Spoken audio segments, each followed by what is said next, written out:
Welcome to Tell Me a Story. It's just fantastic to see you all here this afternoon. We have 8 storytellers speaking on the theme of if it ain't broke, don't fix it. Our first storyteller, Mr. Dane Heiser.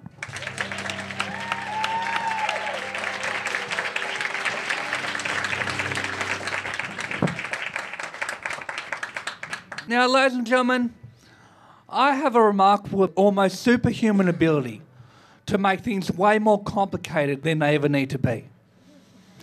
An uncanny knack of taking a normal, simple, everyday task and turning it into a catastrophe of ineptitude of the highest order. Now, I've never been the most coordinated guy, and it's never been anything specific or anything wrong. I've just never had that gift. I've just never had it. In fact, my brother is intellectually and physically disabled, and he's 2 years older than me. He's the eldest. So it means that in both age and ability, I come a close second. And in fact, I not only got my key stuck in the front door, but somehow managed to lock myself in my own apartment at home. I broke my pinky finger, playing football in the backyard with my grandfather. I achieved the first of 7 fail items in a driving test when I went over the curb coming out of the RTA car park. So my family are well aware of this condition. They are, and they're supportive of it for the most part. But we have a saying in the household, which is, if it ain't broke, don't let Dane anywhere near it. But one day, my mum forgot this and must have mistaken me for a normal, coordinated boy and sent me outside to turn off the water at the front mains while my uncle changed the washers on the inside taps, because my uncle was over with my grandfather having a bit of afternoon tea and doing odd jobs around the house. So I went out armed with what I believe was a spanner, apparently, to turn off the water at the mains. And now I must point out that this was NRL Grand Final day, and we lived in Penrith in Western Sydney. So it was basically a bogan religious feast day. Very important time. So I went to turn the tap. I kept pushing and pushing, and it would not turn. Now, it could have been because I was so weak and fragile that my arm could have snapped off at any given moment. And I kept trying, I kept pushing and pushing, and it won't turn. Then finally, it does turn, and completely breaks off from the ground and shoots into the air, followed by a bursting stream of water going higher than the house. I immediately suspect this was not good.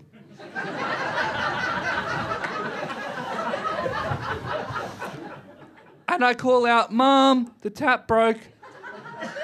And my mum and my grandmother come out to see me standing there, completely drenched, beside a giant geyser of water. Or as I like to call it, the Heiser geyser. And I tell you, they could not have been more proud. They really couldn't. I think I saw a tear, an actual tear. And my sister, who's always, she's a bit of a handy person herself, and is always around to help solve the problems that I create, came out armed in a full-body wetsuit to help. Now, why she wasn't wearing goggles, flippers, and a snorkel, I'll never know. And anyway, we tried everything we could to subdue the water pressure. We tried using an ice cream bucket. My sister tried sitting on it. Unconventional, but seemed like a good idea at the time. But nothing will work. We worked on it for well over an hour and nothing will work. It just would not get the tap back on.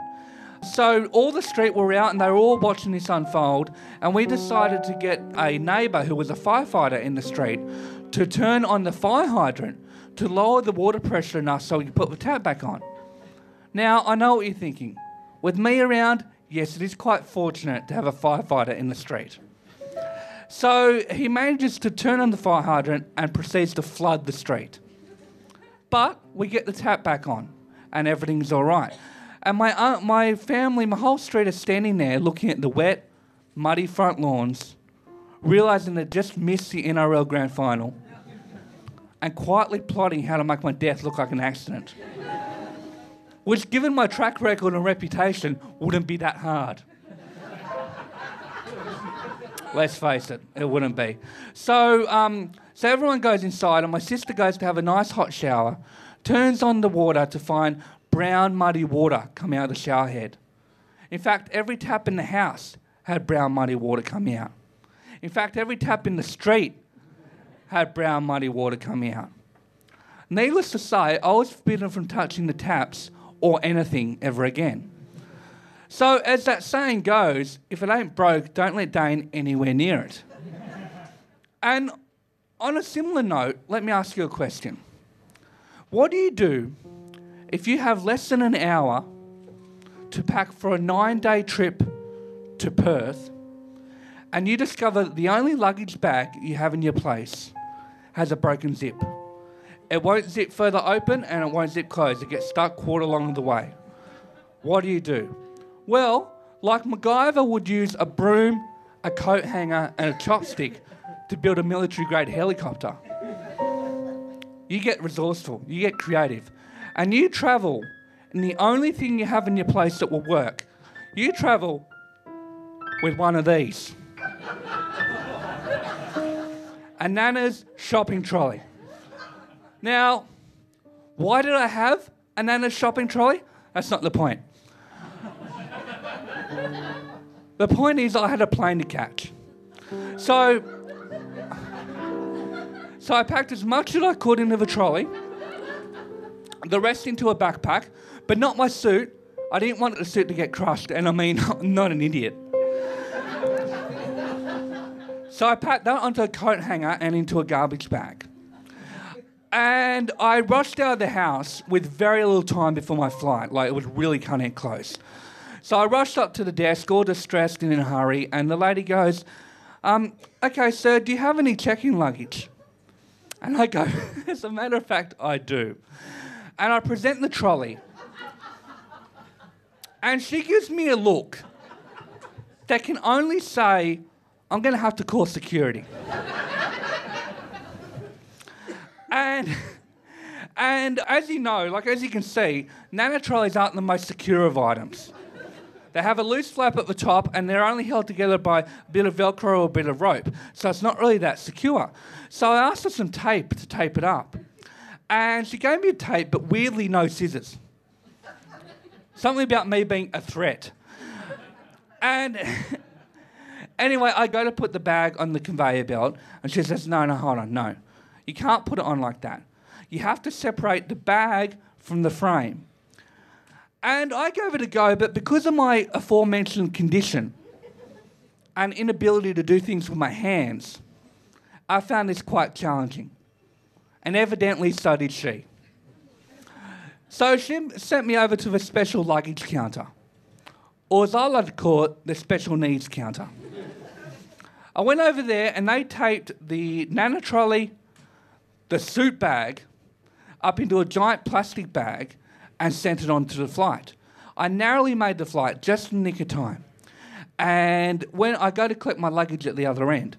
Now, when you collect a giant hulking mess of plastic off a carousel, you unwrap it and you trundle away with a Nana trolley, a backpack, a mangled garbage bag with a suit in it, and an armful of industrial plastic. You tend to get looks. The kind of looks that say, you're a new breed of terror, aren't you, Tiger? Not a threat to your country, but a threat to yourself. So I get to the hotel in Perth and I call Mum, and of course she's so proud once again. She really is. I think she had another tear. And she said, but you have to buy a proper luggage bag while you're there because you can't travel back the same way. And I took that as a physical challenge. I thought, why go the easy way when the hard way is so much better material? So I went back exactly the same way, even with the same garbage bag. Anyway, I get back and a few weeks later, some friends come over and I go to show them the Nana trolley and the luggage bag that started it all. And I go to pull on the zip to show that it won't open further and it won't close. But it moves. It glides perfectly along and perfectly back. Opens and closes with ease. It was never broken. But my heart was, and my confidence was, and any respect anyone ever had for me was. So, ladies and gentlemen, as the saying goes, if it ain't broke, don't let Dane anywhere near it. Thank you.